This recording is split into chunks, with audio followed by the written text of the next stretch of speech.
अथ लिंगाष्टकम्।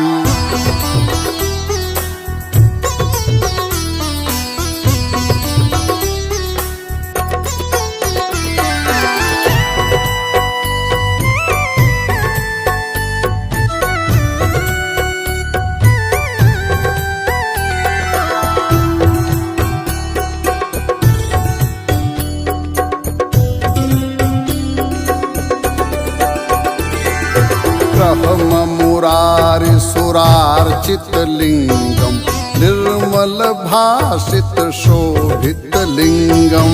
ब्रह्म मुरारि सुरार्चित लिंगम निर्मल भाषित शोभित लिंगम। जन्मज दोख विनाशक लिंगम तत्प्रणमामि सदा शिवलिंगम। जन्मज दोख विनाशक लिंगम तत्प्रणमामि सदा शिवलिंगम।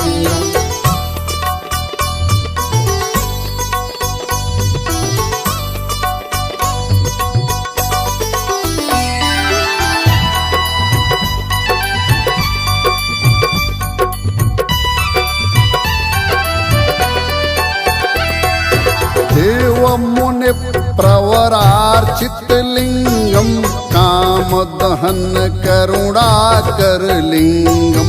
रावण दर्प विनाशन लिंगम तत्प्रणमामि सदा शिवलिंगम। तत्प्रणमामि सदा शिवलिंगम। तत्प्रणमामि सदा शिवलिंगम। सर्व सुगंध सुलेपित लिंगम बुद्धि विवर्धन कारण लिंगम।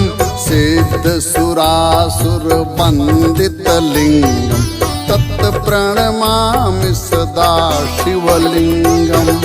तत्प्रणमामि सदा शिवलिंगम। तत्प्रणमामि सदा शिवलिंगम।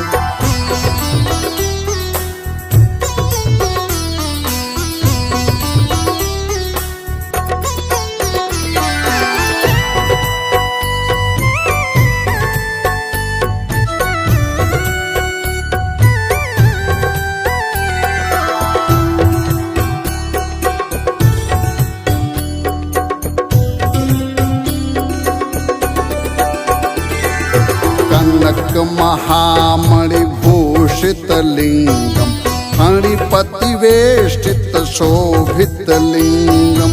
दक्ष सुयज्ञ विनाशन लिंगम तत्प्रणमामि सदा शिवलिंगम। तत्प्रणमामि सदा शिवलिंगम। तत्प्रणमामि सदा शिवलिंगम। कुंकुम चंदन लेपित लिंगम पंकज हार सुशोभित लिंगम। संचित पाप विनाशन लिंगम तत्प्रणमामि सदा शिवलिंगम।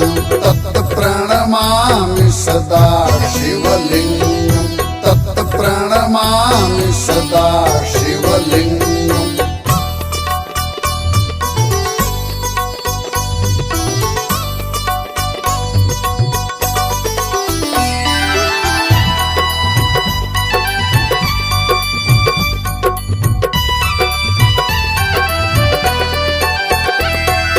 देवगणार्चित सेवित लिंगम भावैर्भक्तिभिरेव च लिंगम।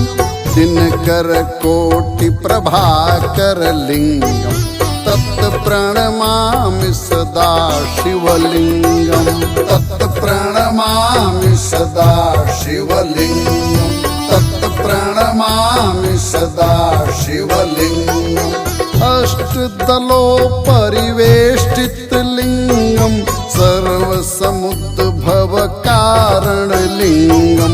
अष्टदरिद्र विनाशन लिंगम तत्प्रणमामि सदा शिवलिंगम। तत्प्रणमामि सदा शिवलिंगम। तत्प्रणमामि सदा शिवलिंगम।